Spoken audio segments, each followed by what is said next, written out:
And today we're going to talk about networked system security. And so the reason we need to worry about security in networks is because networks are a shared medium, right? So we have that packets are traversing many devices on their path from if we have a sender and a receiver. The packets don't just go directly from this server to this server. Instead, along the way, they cross a bunch of network devices. And along the way, any of these devices we have to assume could be compromised. So we assume that there's some hacker here who will always call the attacker or intruder, we'll call the intruder Trudy. So we have to assume that Trudy is somehow listening in on our communication or is in complete control of this device and can do things like drop our packets and so on if we want.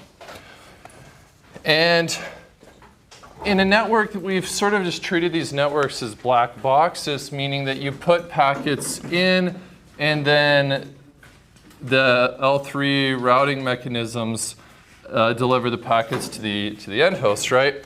So as the source, we don't really know, or as the source or the destination, we don't really know what's going on in the middle of the network. All right, so because we don't really know what's going on in the network, how do we know if our messages are, for instance, they could be copied? How do we know that there's no injection? Meaning, so I think copied is clear what that means, but injection means that Trudy could inject some communication into my message.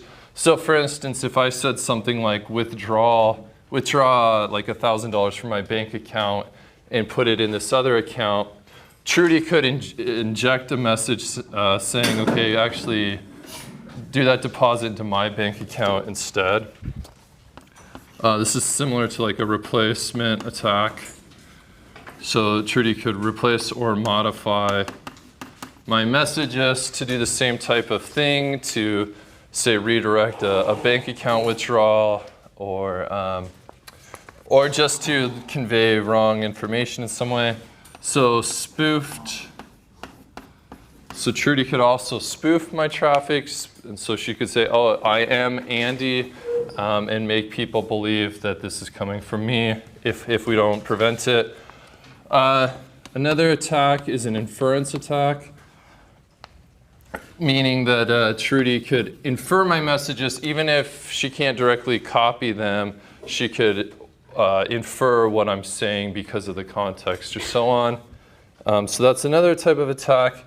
And then finally, the last type of attack we want to worry about today is preventing messages from being delivered.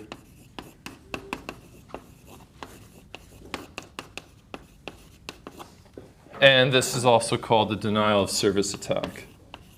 So denial of service, I'm just going to write the acronym. So these are the types of attacks that we can expect to see.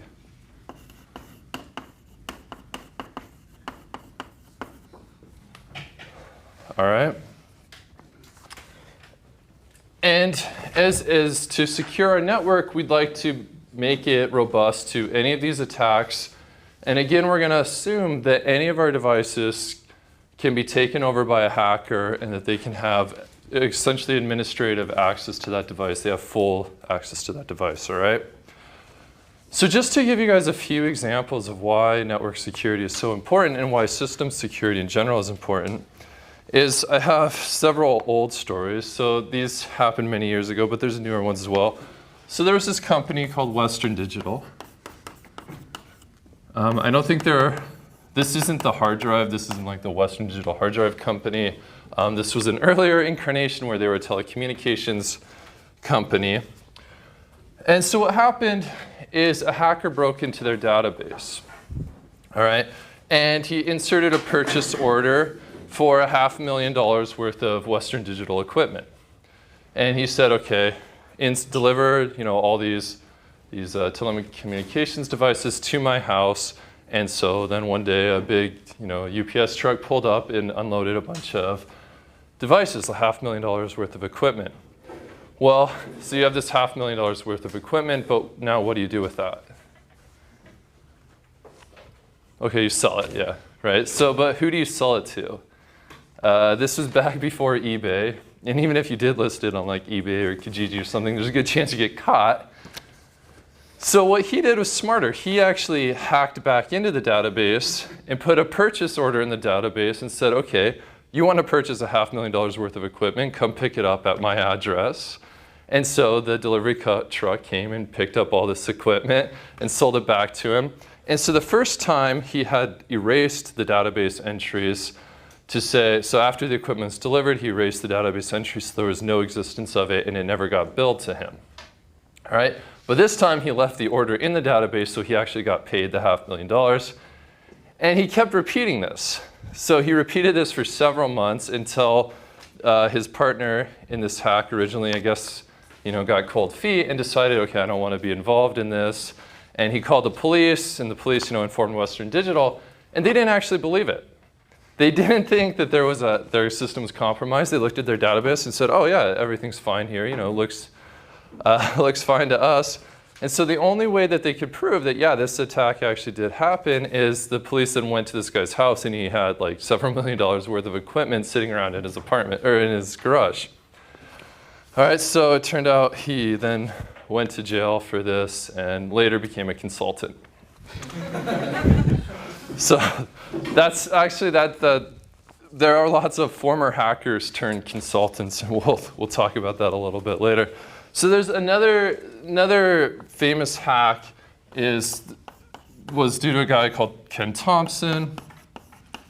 So this attack, he just developed it. He was an academic. He just developed a proof of concept. He wasn't actually, a bad guy. He just wanted to secure systems and said, hey, look, there's this huge flaw. And so what he actually found a way to do was to put a backdoor into any Unix system. Whoa. My words backwards.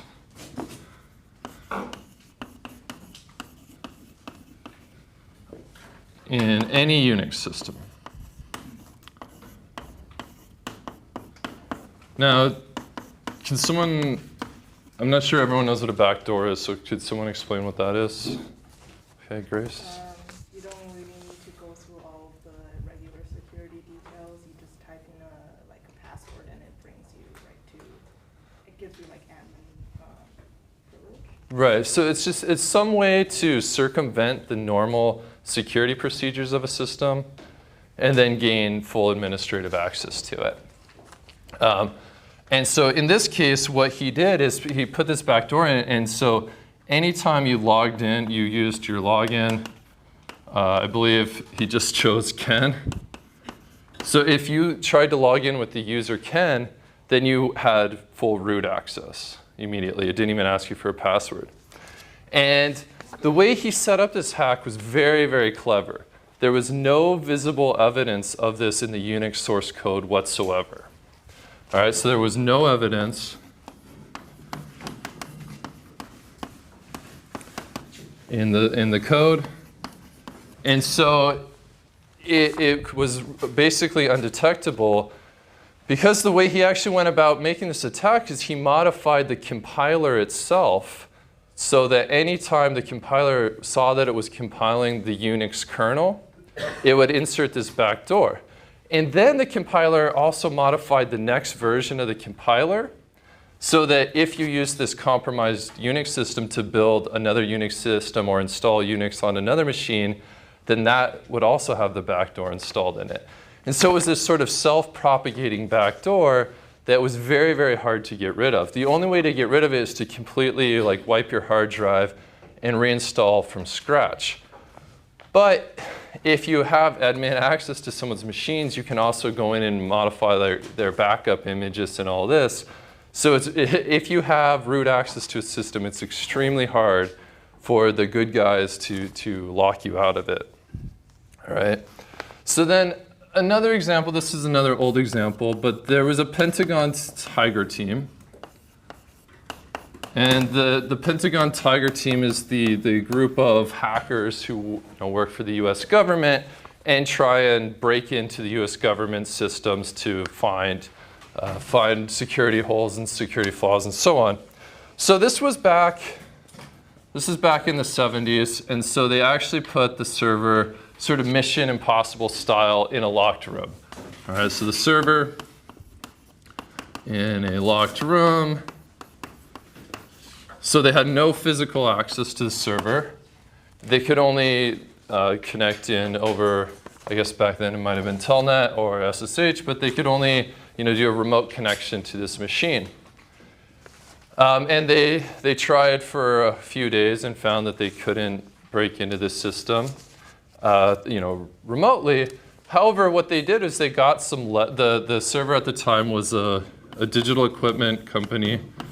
So DEC, the digital equipment company server, and they found that if they forged some DEC letterhead, then they could write a letter to the operators at the Pentagon saying, hey, this is this is the Digital Equipment Corporation, and your server needs to be modified. We found that there's a bug in it. And you need to add a jumper from this pin to this other pin. And so they delivered this to the Pentagon's IT guys. It looked like official correspondence and everything. So the guys got that and they said, oh, okay, we'll go out and we'll do this work order. And they did it and gave the Tiger team full access to the server. So even though they never got into the server room themselves, they didn't have to do the rappel down from the ceiling and crazy stuff like that. They got someone else to do the hard work for them, right? And this type of attack is very, very common. Because humans are often the weakest link in the security of a computer system. All right, so they took this DEC letterhead and forged a work request.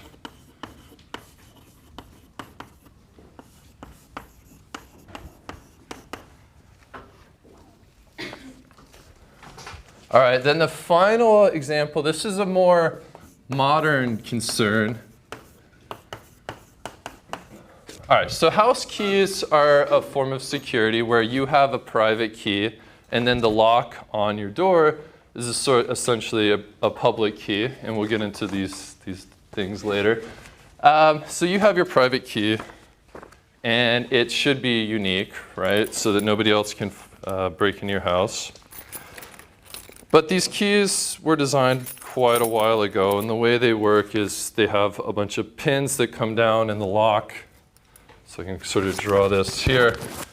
Is you have the key goes into this hole here, and there's these pins that come down like this. It's kind of a poor drawing, but essentially these pins drop down, and so you insert your key here, and depending on the distance which they can drop, the distance they drop is regulated by the teeth of your key, right? So then that's the code, is the positions of these pins. Well, this works if you assume that it's not easy to forge a key, right? And it's not really easy to forge a key unless you have physical access to the key, like you can steal it from someone or something. In that case, it's easy to make a copy. But let's assume that you can't get physical access to my key. Is there some other way that you could forge my key? So right now my key is on video. Right?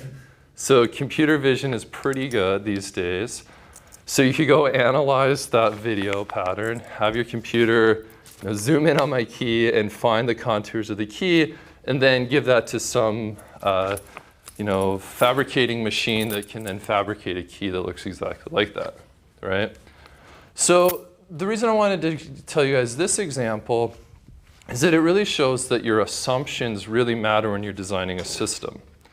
All right, so 50 years ago, the assumption that a picture of your key is not a problem was probably reasonable.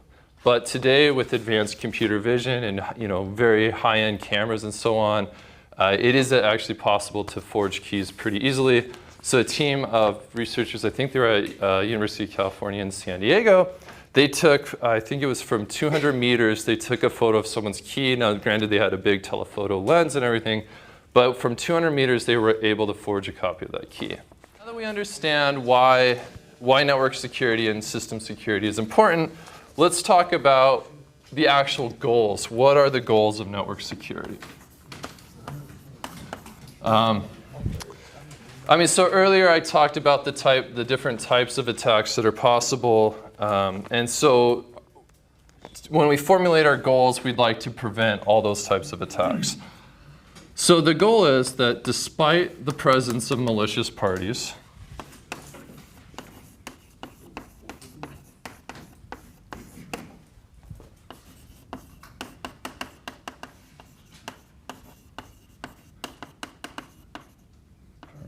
we want to provide privacy. So privacy means that messages cannot be eavesdropped or inferred.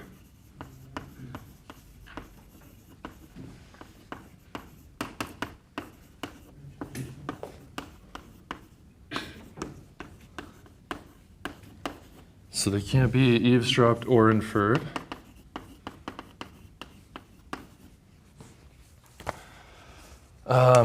The second goal is authentication.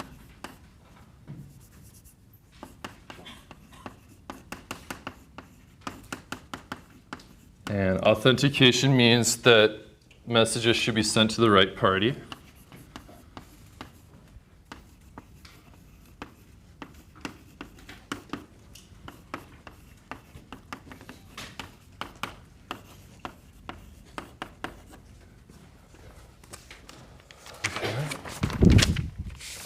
And then we'd like to ensure integrity.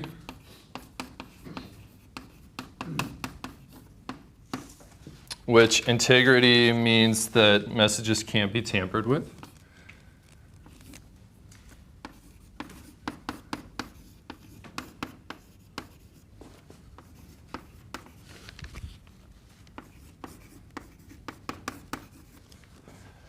And then we'd like to protect against denial of service.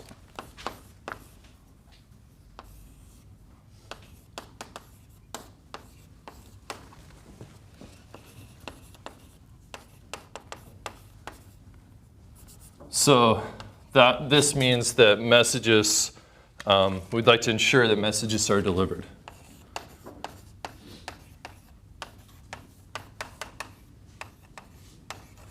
Okay. Yeah. Just wondering about that one now. You specifically talked about physical keys, right? Or were you talking about Yes, in the house keys, I'm specific here, this is physical keys, yeah. So like the room in which the server is locked, like that lock? Right. Okay. Right. From now on, we're going to talk about virtual keys. All right, we're gonna, Okay.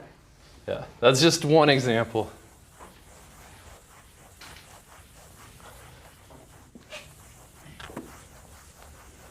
Okay, so these are the goals. And now we're going to talk about some mechanisms to ensure these goals, all right? And the first mechanism that we use, this is generally an extremely important concept in networking, is encryption.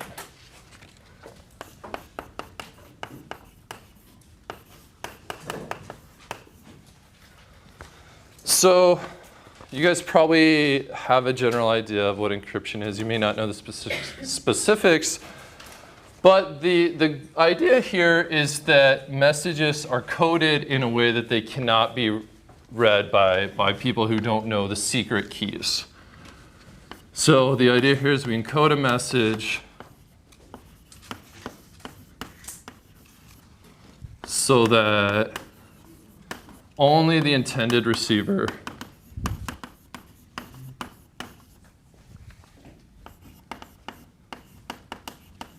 can read it.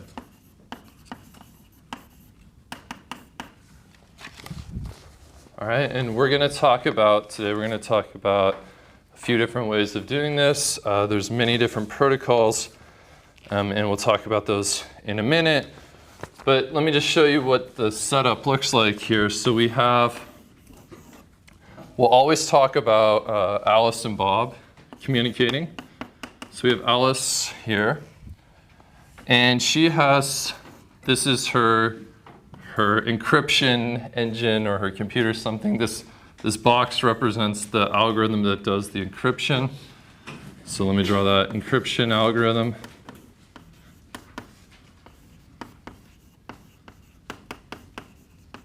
And for now, we'll treat this encryption algorithm as a black box, meaning that right now we don't need to worry about how it works. We just need to know that as input, it takes some plain text and it takes a secret key. So I'll denote that by K subscript A for Alice's key. All right, so then using these two inputs, the output is some ciphertext.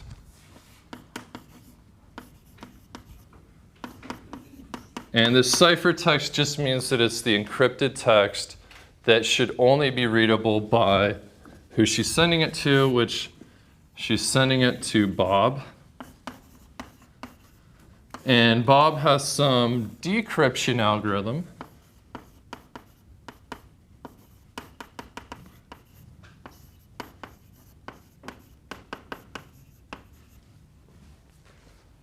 And from this decryption algorithm, the input is this ciphertext, and also the input is Bob's secret key.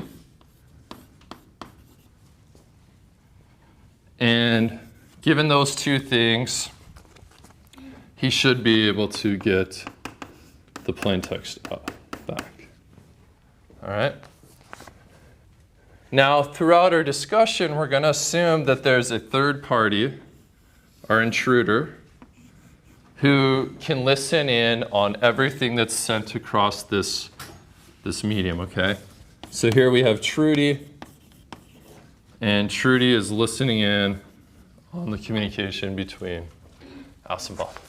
Yeah, Dylan? Now, when you're encrypting, and wouldn't you use Bob's public key instead of Alice's private key? So we'll talk about this, yeah. Just for now, you use some key to do the encryption, okay? There's different ways you do it, and we'll talk about that in a second.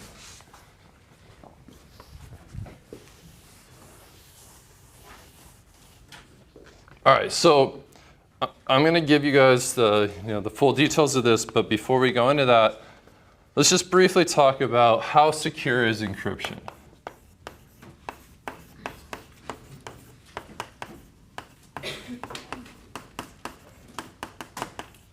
And sort of what makes it secure and so on.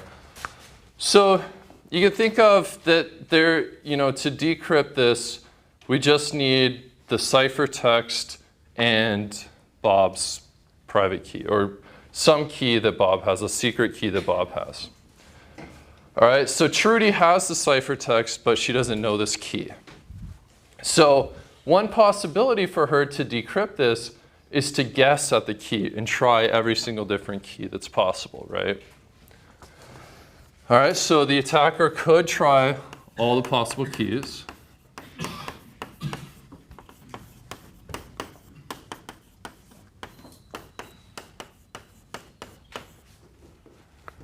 And so the strength of our encryption depends on the number of our keys then.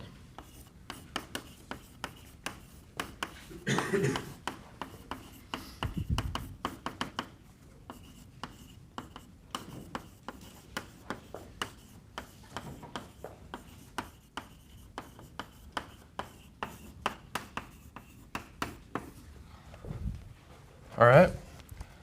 So this means that we want there to be really a lot of keys here. All right. But in encryption, because of the way the algorithms are designed, you need to design them so that breaking the key. So this should be exponential in the key length.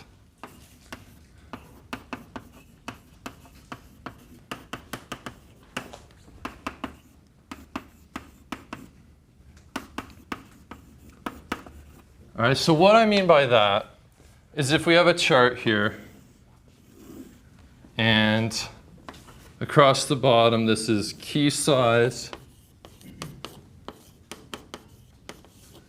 And then on the x-axis, this is, sorry, the y-axis, this is time to break the encryption.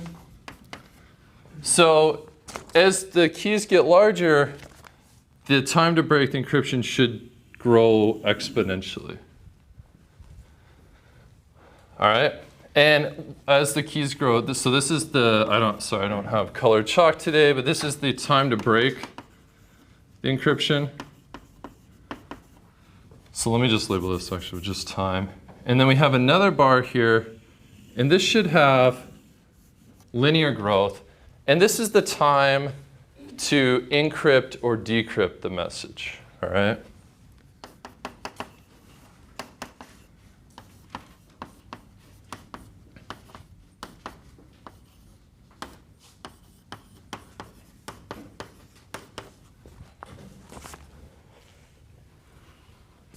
All right, so can someone explain to me why this, the time to encrypt or decrypt, the growth needs to be slower than the time to break the code?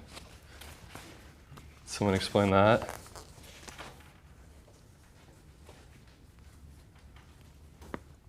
Okay. Then theoretically, it'd be faster for someone to hack into it and obtain information the proper way. Yeah, exactly, right? So if the time to encrypt or decrypt was here, then it would actually just be, oh wait, I'm sorry, yeah, well, no, I did draw that right. If it grew faster than the time to break it, then you might as well just like try and break the code using brute force or whatever other method than actually doing the proper encryption and decryption. So it needs to be inexpensive to encrypt or decrypt your message, but very expensive if you don't know the secret keys, all right? Otherwise, there's no point to encrypting the message.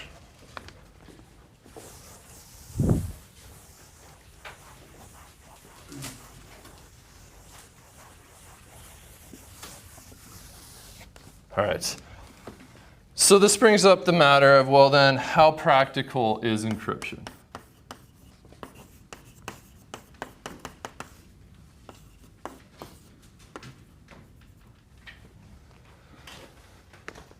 And so like I mentioned, the usability depends on this encryption and decryption being very efficient.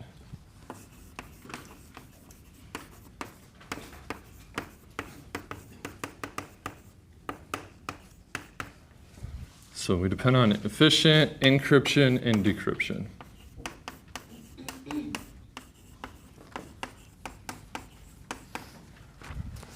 All right, and then learning these private keys needs to be very difficult for the attackers. And so in terms of practicality here, what I mentioned is the longer the key, the harder it is to break the encryption. So security depends on long keys.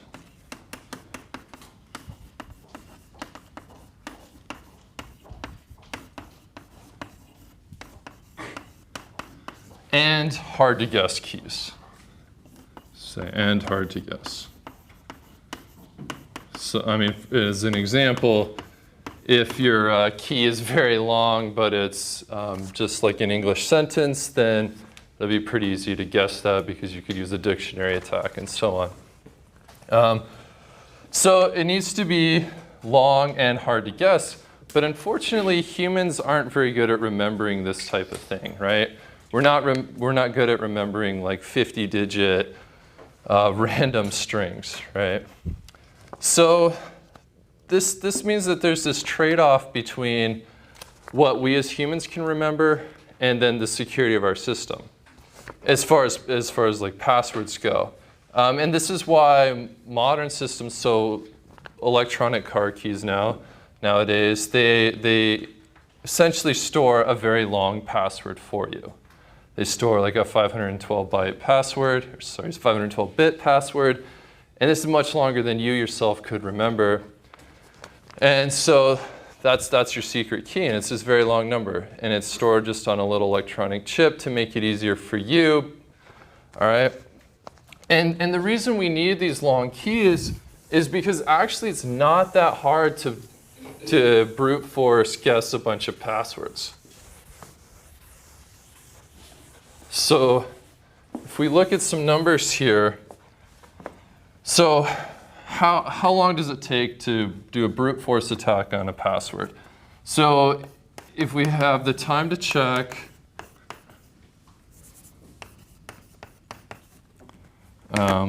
all 5-letter passwords,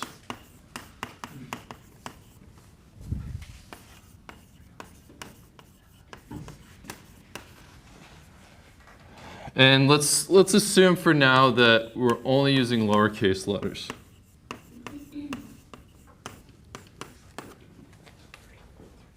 All right, so if we have, can someone tell me how many different possible passwords there are if we're using 5-letter passwords? Okay, Ryan. 5 to the power 26, or I guess is that backwards? Yeah, the other way, yes. So 26 to the 5th. All right, so this is a pretty big number. It's about 10 million. Dylan, do you have a question? Don't you have numbers too? We'll do that. Just for now, we're just going to say lowercase only because we're seeing if this is secure or not. Well, in 1975, to check all the, to do a brute force attack where you check every single different password, it would have taken you 1 day to break the password. All right? And because of Moore's law, computation speed is doubling every 18 months, so it gets faster and faster to check all these passwords. So in 92, it only took 10 seconds. And then in 2008, it only took 1 millisecond, or less than that, I guess. So we have 0.001 seconds. All right, and this is on a single computer. It takes you almost no time at all to break someone's password if it's only 5 letters and lowercase. All right. So let's say, okay, well, let's be a little smarter about it. Let's say that they have to have a 6-letter password.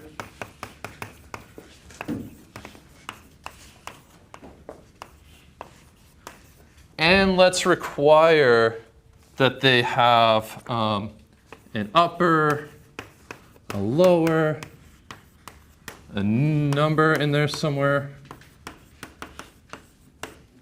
and at least one control character.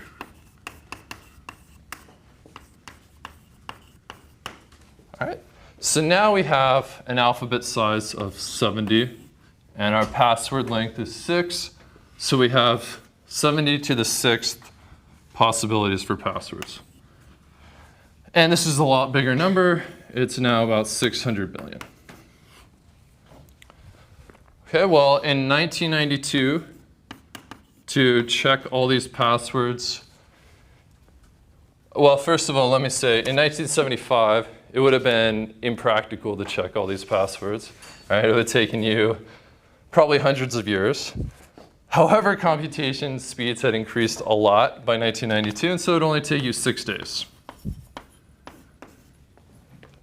And today, well, in 2008, so relatively close, it would take you less than 1 second, assuming we're using 1,000 machines in parallel.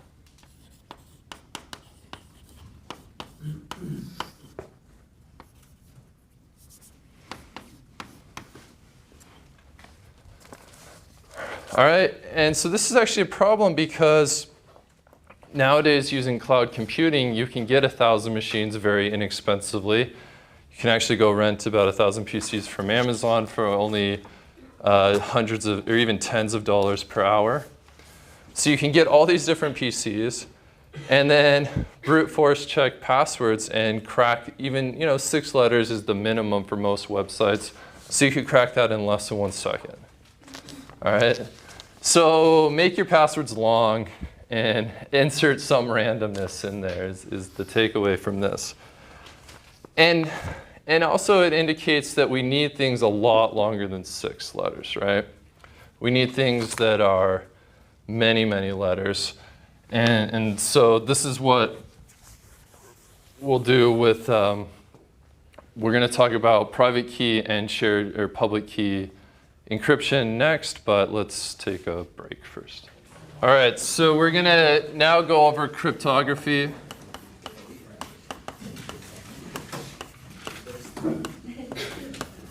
So cryptography is just the field that studies encryption, all right? And cryptography is the name for the actual techniques to do encryption and decryption and so on. And there's two types of cryptography. There's public key and private key. So we have this private key and public key. And we will go over both of these, starting with this private key or secret key crypto. So also sometimes if you guys are reading on Wikipedia or something, this may be called symmetric cryptography and this asymmetric. All right, just some different terminology. If you're reading elsewhere, they may use that. All right, so the idea, we're going to start with private key.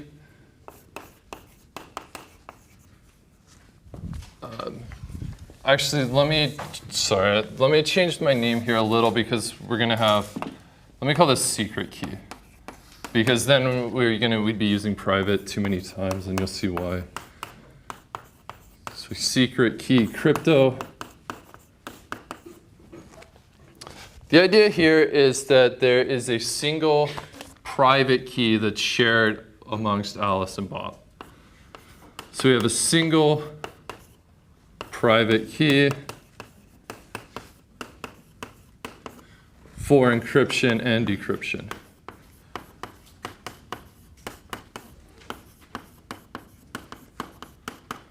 All right, so if we're to draw our picture again, we have Bob here, and he has some plain text, which I will use the character M to represent the plain text. Then he has a private key. So he has this key, he has a key that he used to encrypt it, encrypt the message, the ciphertext. I will use C to denote the ciphertext. And then Alice, or whoever the receiver is, receives the message, uses the decryption algorithm, which her decryption algorithm takes in the same key. Okay, and then she can get the message out. All right. So, as a first attempt at a secret key crypto protocol, this was one that was used actually by the Romans back thousands of years ago. And what they did is they mapped each letter in the alphabet to the K plus, or to whatever letter it is plus K. So let me just draw an example. I think it'll be easier. So meaning that A's are going to be mapped to E, B will be mapped to F, C is mapped to G, and so on. So you just shift the letters by, in this case, I guess 5 letters. I don't know if that's right, but you shifted a certain number of letters, all right? So the problem with this is, does anyone know how many possible keys there are here? 26. Okay, it's not quite 26. 25. Because if you shifted 26, you'd be back to the same, right? So, all right, so there's 25 keys here. And to see that, let me just use, let's just say our alphabet is only 6 characters. It's A, B, C, D, E, F. So the first key is K is equal to 1, right? Meaning that we're shifting things by 1. then we could shift it by 2, by 3, by 4, and then by 5. And then if we shift by 6, we'll loop back around onto ourselves, so that's not unique anymore. And then also 7, likewise, we'd loop back to the B and so on. So there's only 5 different keys here. So this is not very secure, right? Because you could just guess. You could try each of these in turn, and then you'd have the message. It's not too hard, right? So does anyone, so this is our first, encryption decryption scheme. Can anyone think of a way to make this a little smarter? Stephanie, do you know? How would you improve this encryption scheme? Make it longer. So you can't really make your alphabet Make it longer. random, like, make Okay. like random letters that are instead of in order. Yeah, exactly. So we can make some random mapping. So now here we need, for each letter in our alphabet, I'm just going to go to F again. We'll map it to a random letter this time. So A, let's just say maps, so this is the plain text. And then our mapping here, this would be the cipher. So A, let's just say maps to D, B maps, and let's say to itself, C, A, D maps to E, E maps to, let's say, D, and then F maps, what would I have I use? C. All right. So this is our second attempt.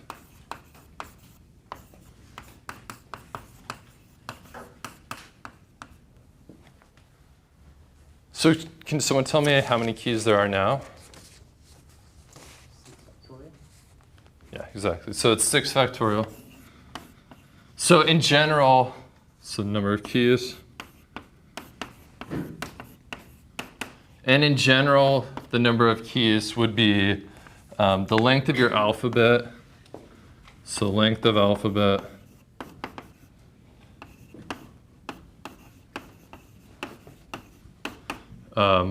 Factorial, right? So this is much more secure because now if, in the English we have 26 letters, and so then we have 26 factorial, that's a pretty large number for the number of keys. All right, but can someone point out a problem with this?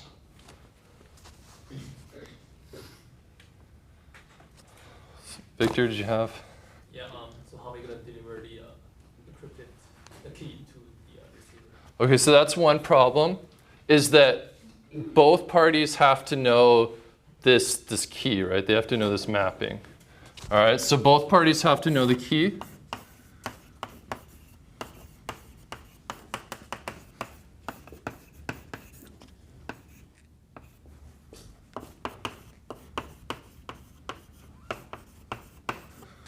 All right, and if we're assuming that these are two different computers on the internet, they can't just send that key across the internet because then the attacker knows the key, right? So you have to somehow establish that offline over some secure communication protocol. Now, when the Romans were using this, they could just have two people meet in the field and, presumably no one's overhearing them or anything. But in computer systems, this is a real problem. And we'll get into how to do this later, but for now we're going to ignore it. But there's another problem with this. You could break this code pretty easily. If you know that the plain text is like English or something, you can infer the relative frequency. So like E is the most common. You can say that D would be the most common in that scheme. So you can assume it's E. Yeah, exactly. So his answer is that if you know the language that they're communicating in, then you can use some analysis of the language to figure out, oh, E is the most common letter in English. So in this case, we find the most commonly used letter in our encryption scheme, in the ciphertext, and we can infer, okay, this is E, and so on. We can start inferring letters. And so we can use a little bit of our domain knowledge to help us break the code, right? So here, this shows that attackers, they have a little more, not always, but we can assume that they have some context in the message, all right? So they can use this context, like knowing, oh, this is probably an English message to help them break the code, all right? So let's fix that problem then. Let's make it so they really can't break this, even if they know we're communicating in English. And the way to do this is, it's called a one-time pad.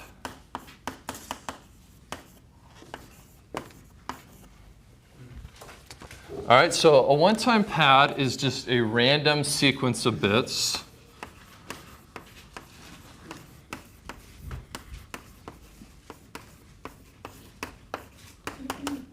And it needs to be the same length as our message.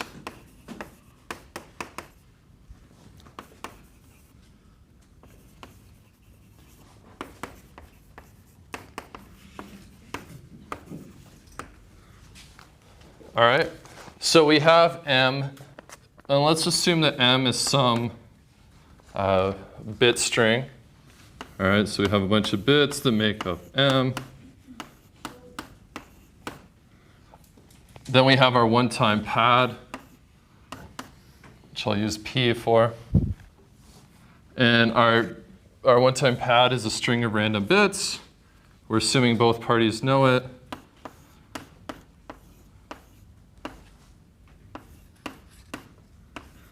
So this is, I just randomly drew these bits. And now to get the ciphertext, we exclusive OR these two bit strings together. So do you guys know what exclusive OR is? Okay, I'm getting lots of nods. So what's 1 exclusive OR to 0? All right, so do we not know what exclusive OR? Is it 0? Isn't it 1 if there's 2 ones, otherwise it's 0? No, I can't remember. You guys threw me up. Tommy, what is this? Yeah, I think that was correct. Okay. Is it 1? Right, one or the other, but not both. Yeah. Okay. So, right. Let's just draw this here. So we have if we have A and B. So I don't know if you guys have ever drawn these logic tables, but then A exclusive OR B. So 0, 0, 0, 1, 1, 0, 1, 1. So what's 0 exclusive OR with 0? 0. 0 exclusive OR with 1 is 1 because one of them is 1 but not the other. 1 exclusive OR with 0 is again 1, and then 1 exclusive OR with 0. Okay, so here we have 1. 0, I didn't really draw this very clearly.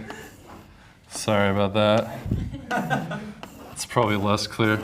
Let's do a couple of these, because I think you guys get the point, right? That we exclusive OR these, so 0, 1, 1, 1, 1, 1, 1, 0, 1, up 0, 1. Okay. All right, so this is the ciphertext. We send this across the wire, and the person decrypting it also knows our one-time pad, and so then they just exclusive OR it again. So this was encryption here. This is the encryption. And then to decrypt it, we do the exact same thing. All right, we take P equals this 1, 1, 0, 1, 1, 0, 0, 1, 0, 1, 1, 0. And we do this exclusive OR again, and we should get the original message back. All right, I'm not going to draw that because my drawing's already messy enough. All right, so now this is extremely secure.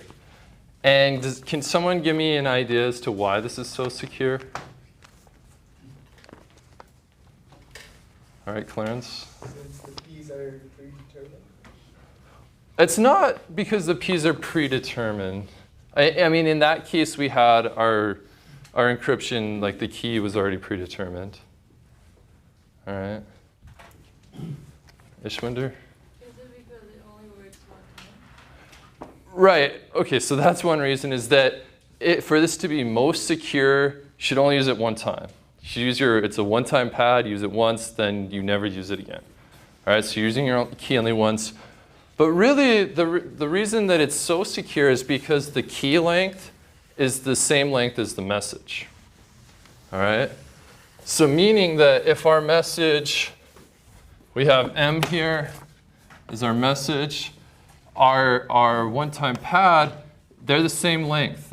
So these have the same number of bits.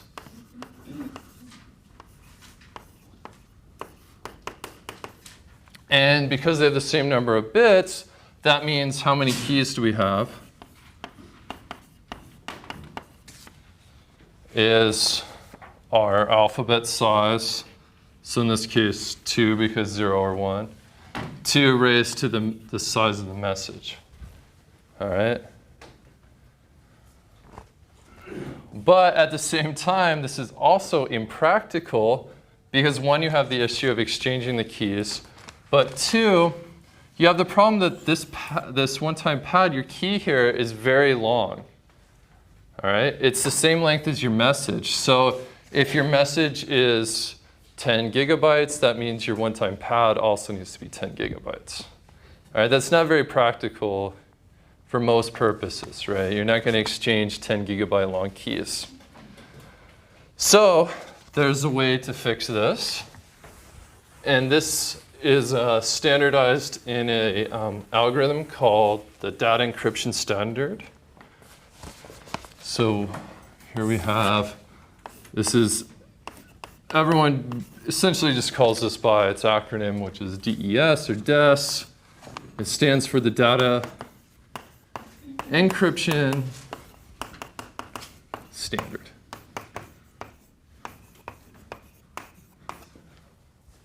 All right.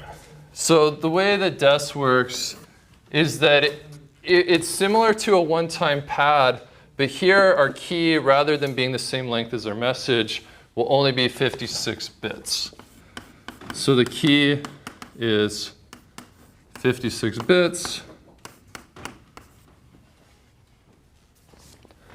And so it's much shorter. We can keep our key, we can manage that. And then we apply it to our message in chunks.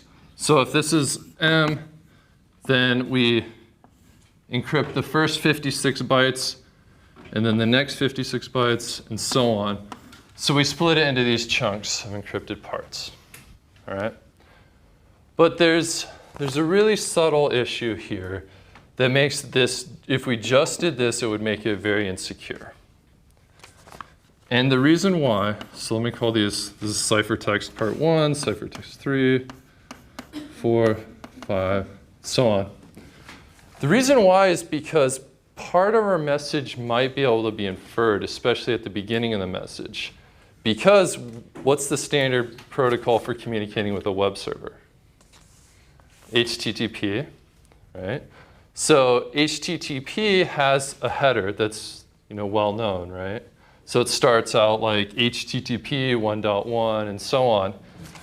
So if we just left it like this, we could infer some knowledge about this first 56 bits.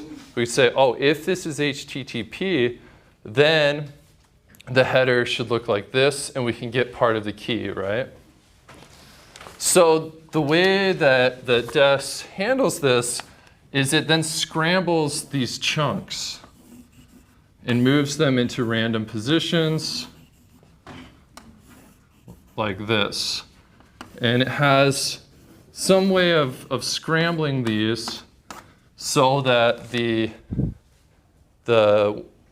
person, the receiver, can unscramble them in the same way.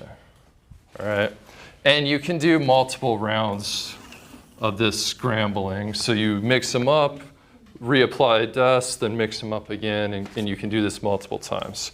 I'm not going to get into how you actually do the scrambling. I don't think you guys need to know that. All right, and by the way, this process of the scrambling is called cipher block chain.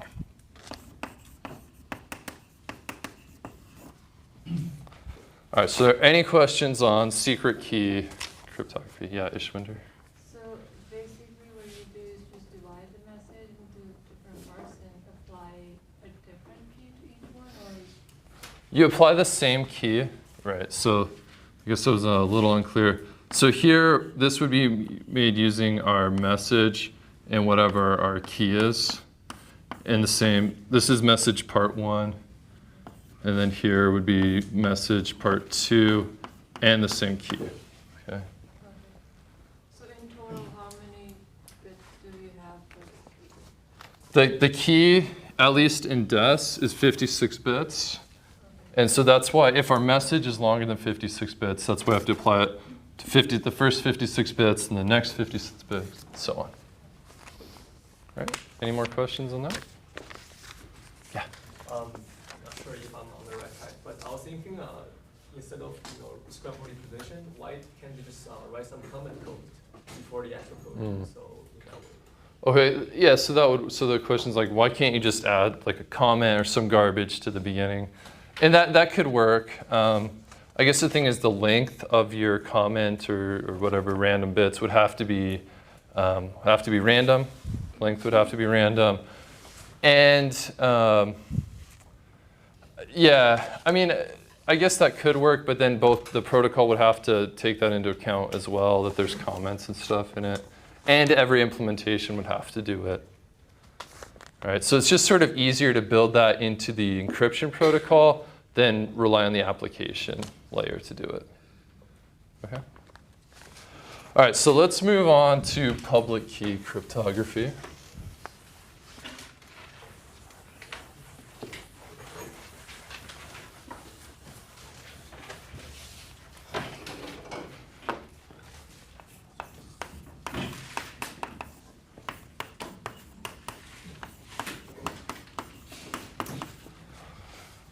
All right, so public key cryptography solves the problem of exchanging your keys in secret, all right? So here, the key to encrypt a message to send to Bob is well known. So the keys for encryption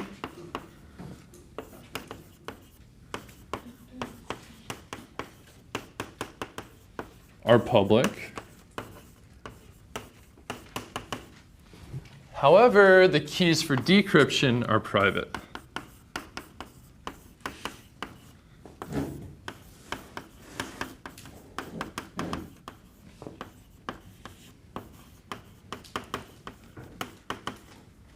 All right, and I'm going to denote these public keys by K. Now, each person has a unique key, so we need K sub Alice, and then we'll put a plus to indicate that it's public. And this will be K sub Bob plus to indicate it's public. And then here we'll do K sub Alice and minus for private. So Bob minus for private. Okay, so it's just some notation. Now when Alice sends to Bob, so let's say that Alice wants to send M to Bob.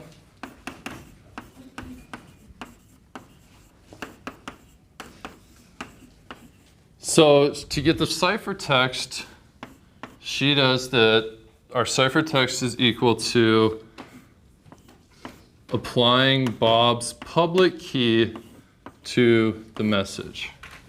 Now, next time we'll go over exactly how this operation works.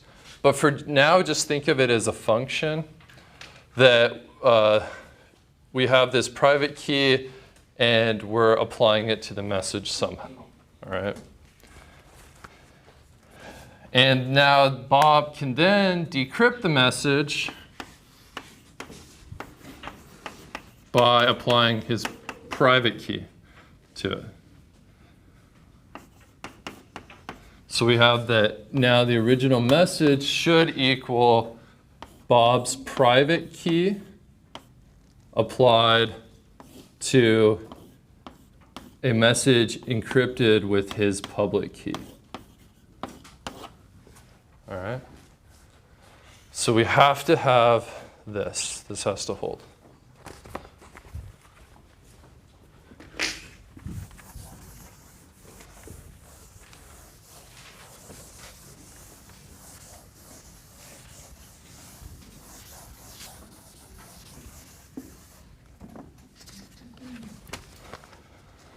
Okay, so this relies on the existence of these one-way functions.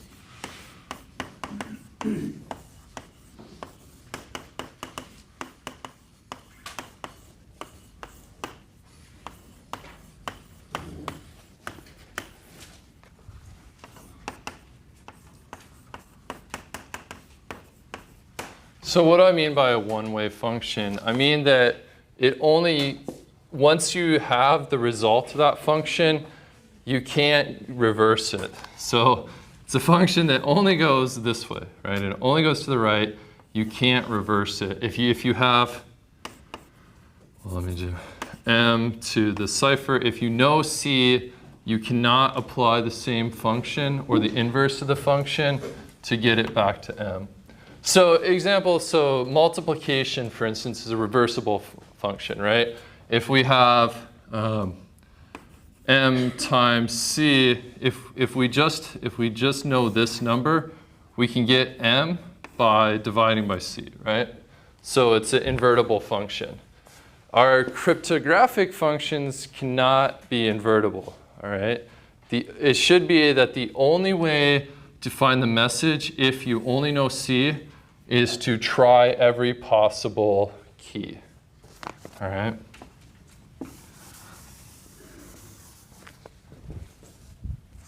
So the question really becomes now is how to find this one-way function, all right? And the example of the protocol to do this that we'll use is called RSA. And this stands for Rivest. These are guys, a bunch of guys' names, Shamir and Adelman. And it's a protocol they discovered in 1978. And it has two components.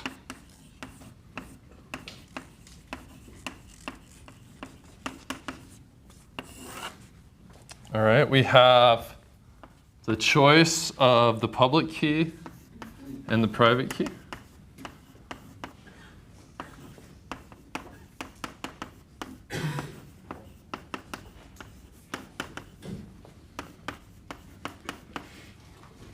And then we have a choice of encryption and decryption algorithms.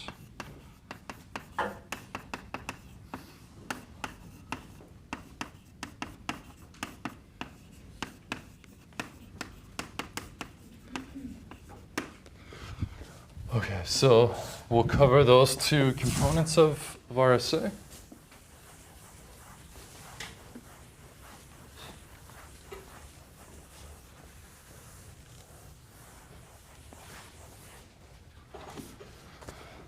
All right, so now we're going to assume here that Alice wants to send to Bob.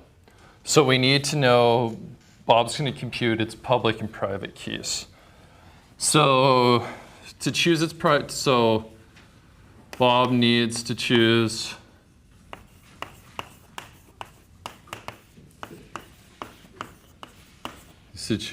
key, its public key, and his private key. So to do this, the first step is you choose two large prime numbers.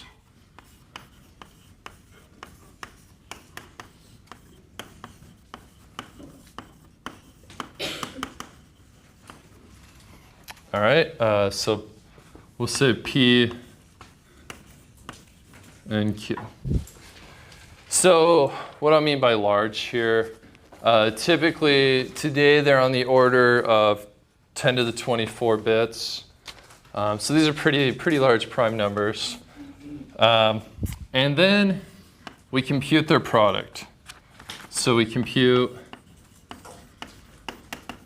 N is equal to P times Q. And then we also need Z equal to P minus 1 and Q minus 1, or sorry, times Q minus 1.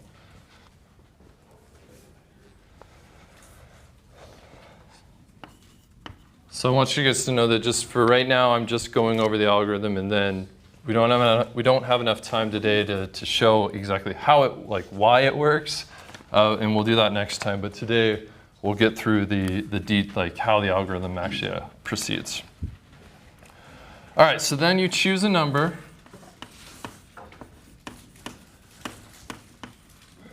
Let's say E, such that E is less than N, and that E and Z are relatively prime.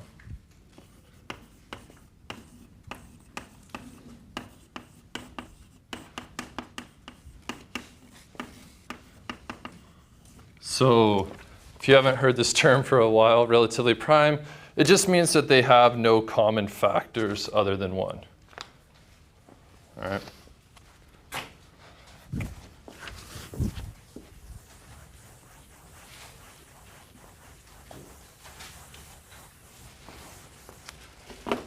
And this E, by the way, this E stands for encryption, because E is what we're going to use to encrypt messages. All right, then step 4 is we find a number D. D stands for decryption, such that E times D minus 1 is divisible by D.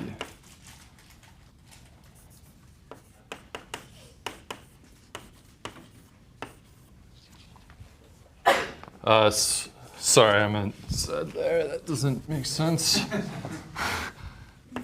Right. All right. So it's divisible by Z. So divisible just means that you can divide it in and there's no remainder. All right. Then, now we finally have that Bob's public key is, we have K Bob plus is now equal to the pair of numbers N and E. And his private key is equal to N and D. All right. So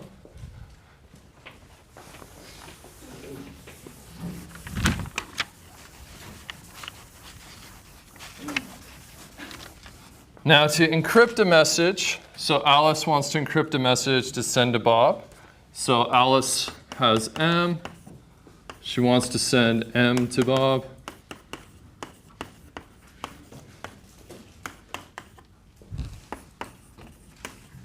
So she needs to compute the ciphertext. And so to do that, let's assume, just for simplicity, we'll assume that M is less than N. All right. So to encode, sorry, to encrypt, she computes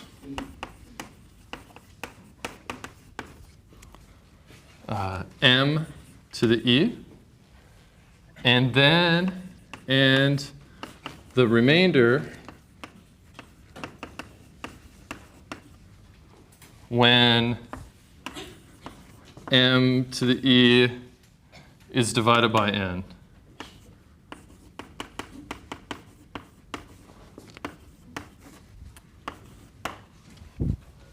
All right, so therefore to just state this in math form here, we have that our ciphertext is equal to M raised to the E mod N. Are you guys familiar with this mod up here? Okay. All right, so then see, this is our ciphertext. Now to decrypt, Bob computes. He computes.